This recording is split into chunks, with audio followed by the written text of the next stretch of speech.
Assalamualaikum warahmatullahi wabarakatuh. Perkenalkan, nama saya Desi Rindia Putri. Saya dari Prodi Pendidikan Bahasa dan Sastra Indonesia, Fakultas Ilmu Pendidikan. Di sini saya akan berorasi dengan tema implikasi ekonomi dan sosial dari uang kuliah tunggal atau UKT yang tinggi terhadap akses pendidikan tinggi di Indonesia. Pendidikan merupakan salah satu hak dasar yang dijamin oleh konstitusi kita dan menjadi fondasi utama bagi pembangunan sebuah bangsa di dalam dunia yang semakin global dan kompetitif. Pendidikan tinggi memainkan peran yang sangat krusial dalam mencetak sumber daya manusia yang unggul dan berdaya saing. Namun, bagaimana jika akses terhadap pendidikan tinggi ini terkendala oleh tingginya biaya? Inilah yang ingin saya sampaikan pada kesempatan kali ini, implikasi ekonomi dan sosial dari uang kuliah tunggal atau UKT yang tinggi terhadap akses pendidikan tinggi di Indonesia. Pertama, mari kita lihat dari sisi ekonomi. UKT yang tinggi memberikan beban finansial yang berat bagi banyak keluarga, terutama mereka yang berpenghasilan rendah dan menengah. Menurut data Badan Pusat Statistik atau BPS, pendapatan rata-rata keluarga Indonesia sebagian besar digunakan untuk kebutuhan dasar seperti pangan, sandang, dan papan. Dengan tambahan biaya pendidikan yang tinggi, banyak keluarga harus berjuang keras untuk memenuhi kebutuhan ini.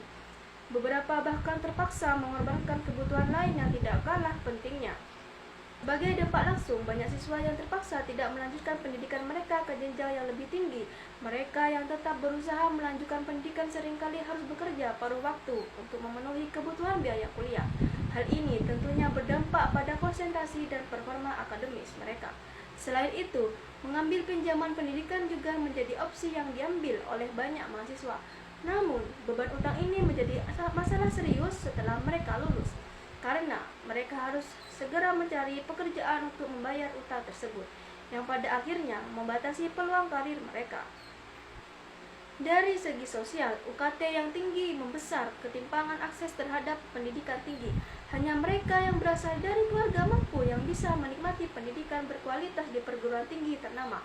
Sedangkan siswa dari keluarga kurang mampu, meskipun memiliki kemampuan akademis yang tinggi, seringkali harus puas dengan perguruan tinggi yang fasilitasnya mungkin tidak sebaik yang diharapkan, atau bahkan menghentikan pendidikan mereka sama sekali. Ketimpangan ini menciptakan perasaan frustasi dan ketidakadilan di kalangan generasi muda. Mereka melihat bahwa sistem pendidikan yang seharusnya menjadi jalan untuk meraih mimpi dan meningkatkan taraf hidup justru menjadi penghalang yang sulit dijangkau. Dalam jangka panjang, perasaan ini dapat memicu ketidakstabilan sosial dan menurunkan kepercayaan masyarakat terhadap sistem pendidikan dan pemerintahan.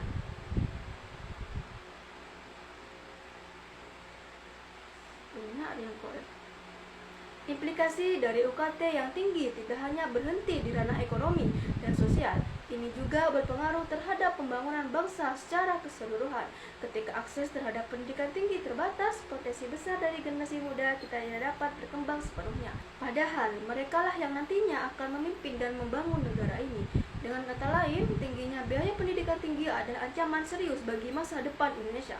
Lalu, apa yang harus kita lakukan? Pertama, kita harus mendorong pemerintah untuk meninjau kembali kebijakan UKT dan memastikan bahwa penetapannya dilakukan secara transparan dan adil. UKT seharusnya disesuaikan dengan kemampuan ekonomi mahasiswa, sehingga tidak menjadi beban yang terlalu berat bagi keluarga berpenghasilan rendah dan menengah. Kedua, perlu ada peningkatan dalam jumlah dan distribusi beasiswa serta bantuan pendidikan. Pemerintah dan institusi pendidikan harus bekerja sama untuk memastikan bahwa beasiswa dan bantuan ini tepat sasaran dan dapat menjangkau mereka yang benar-benar membutuhkan. Ketiga, perguruan tinggi harus mencari pendanaan alternatif. Kerjasama dengan industri, alumni, dan program riset dapat menjadi sumber dana yang signifikan, sehingga tidak sepenuhnya bergantung pada UKT. Dengan demikian, perguruan tinggi dapat tetap memberikan pendidikan berkualitas tanpa membebani mahasiswa dengan biaya yang terlalu tinggi. Pendidikan adalah investasi terbaik yang bisa kita lakukan untuk masa depan bangsa. UKT yang tinggi tidak seharusnya menjadi penghalang bagi generasi muda untuk meraih pendidikan yang tinggi. Mari kita bersama-sama berjuang untuk menciptakan sistem pendidikan yang inklusif dan merata, sehingga setiap anak bangsa memiliki kesempatan yang sama untuk meraih cita-cita dan berkontribusi pada pembangunan negeri ini. Sekian orasi saya, mohon maaf jika ada salah kata. Wassalamualaikum warahmatullahi wabarakatuh.